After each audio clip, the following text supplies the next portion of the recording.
माँ का बंटवारा। रोहन और मोहन दो भाई थे।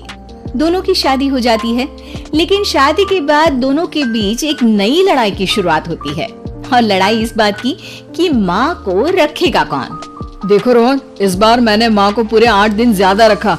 तुम समझ सकते हो कितनी तकलीफ होती है। कैसे कैसे करके तो मैं घर चला रहा हूँ। अरे वाह भैया वाह, 8 दिन ज्यादा में तो आपका बजट खराब हो गया। याद है 2 साल पहले जब आप दिवाली में अमेरिका गए थे तो मैंने पूरे 17 दिन माँ को एक्स्ट्रा रखा था। अब बात निकली है तो मैं बोल देता हूँ, तुम्हारी बीवी ने माँ को जो साड़ी देकर भेजा था ना, वो सेम साड़ी मेरी नौकरानी भी पहन कर आ गई थी। पता है कितनी शर्म महसूस हुई मुझे। तभी वहाँ मोहन की बीवी आ जाती है। बस करिए रोहन, मैंने तो अच्छी ही साड़ी दिलाई थी। अब क्या एक बुढ़िया के लिए मैं डिजाइनर कपड़े लेकर आऊं? कम से कम लाई तो आप तो वो भी नहीं करते। तभी वहाँ रोहन की बीवी भी आ जाती है। देखो हम क्या करते हैं क्या नहीं, ये हमें ना बताओ। अगर हम गिनाने में आ जाएं कि हम क्या क्या करते हैं ना, तो शर्मिंदा हो जाओगे आप लोग। दूर खड़ी माँ बच्चों के साथ बच्चों की सारी बातें सुन रही होती है। वो अपने कमरे में जाती है जहाँ रोहन का बेटा उन्हें कहता है, दादी मैं बड़ा होकर पैसे कमाऊंगा तो आपको बहुत खुश रखूंगा। बेटा मैं तब तक रहूं ना रहूं, पर तुम अपने माँ बाप को कभी कोई कमी नहीं होने देना, उनकी हमेशा इज्जत करना। तभी वहाँ रोहन की बीवी आ जाती है। अरे माँ जी, क्या उठपटांग मेरे बच्चे को सिखा रही हैं? मैंने हमेशा अच्छी शिक्षा दी है, आप कुछ गलत ना सिखाए। हाँ बहू, संस्कारों में तो मेरे ही कोई कमी रह गई थी। हाँ हाँ सुन लिया मैंने। जाइए अपने कपड़े समेटिए और निकलिए कुछ दिनों के लिए। हम भी सांस ले, थोड़ा तंग आ गए हैं। सास बैग लेकर कमरे में जाती है जहाँ उसके दोनों बच्चे होते हैं। चलो माँ, अब इन लोगों के सुख के दिन है। अच्छा माँ, ले तो जा रहा हूँ लेकिन ढंग से रहना। हाँ? अरे एक मिनट। अच्छा माँ, ये हार जो पहन रखा है ना, इसे निकाल कर रख दीजिए। अरे माना कि आपका है लेकिन महंगा है, कहीं वहीं ना छोड़ आइएगा। भाभी, ये हार माँ को पापा ने दिया था। मरने से पहले तो वो ये हार निकालेंगी नहीं, तो हार का ख्वाब तो आप छोड़ ही दे। ये बोलकर वो लोग वहाँ से निकल जाते हैं।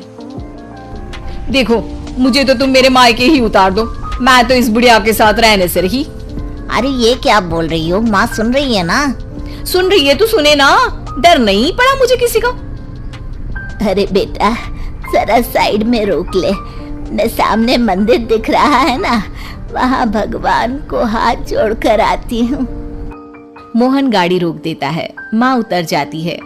धीरे धीरे चलते हुए वो उन दोनों से काफी दूर निकल जाती है। काफी देर तक माँ वापस नहीं आती तो मोहन उन्हें ढूंढने उतर जाता है। अब ये माँ कहाँ चली गई? अरे पता भी है कि अभी दूर जाना है, लेकिन अपने सिवा किसी और के बारे में सोचती नहीं। मोहन कार से उतरता है, लेकिन उसे कहीं भी माँ दिखाई नहीं देती। अरे माँ कहीं नहीं दिख रही, पता नहीं कहाँ चली गई। अच्छा है ना, तो जाने दो ना, लेट हो रहा है और मुझे नींद भी आ रही है, घर चलो बस। दोनों वहाँ से चले जाते हैं। 2 महीने बाद रोहन मोहन के घर आता है। मोहन, आज माँ को लेने आया हूँ। मैं नहीं चाहता था कि एक भी दिन लेट हो और तू मुझ पर माँ को रखने का एहसान दिखाए। अब लेकिन माँ मेरे पास नहीं है। माँ नहीं है मतलब? वो तो मेरे पास भी नहीं है। कहाँ गई माँ? वाह, कभी माँ की चिंता की? 2 महीने से तो एक फोन भी नहीं किया, आज माँ की टेंशन दिखा रहे हैं आप। मोहन रोहन को सारी बात बता देता है। दोनों भाई साथ बैठ जाते हैं। चलो जो हुआ अच्छा ही हुआ, कम से कम हम शांति से तो जिएंगे। हाँ, अफसोस तो बस उस हार का रह जाएगा जो वो साथ ले गई। उधर माँ शांति से एक वृद्धाश्रम के बेंच में बैठी होती है। गले में हार नहीं होता क्योंकि उसी को बेचकर वृद्धाश्रम का किराया दिया होता है। इस कहानी में किसी को कोई सीख नहीं मिली, ना ही किसी को कोई सबक।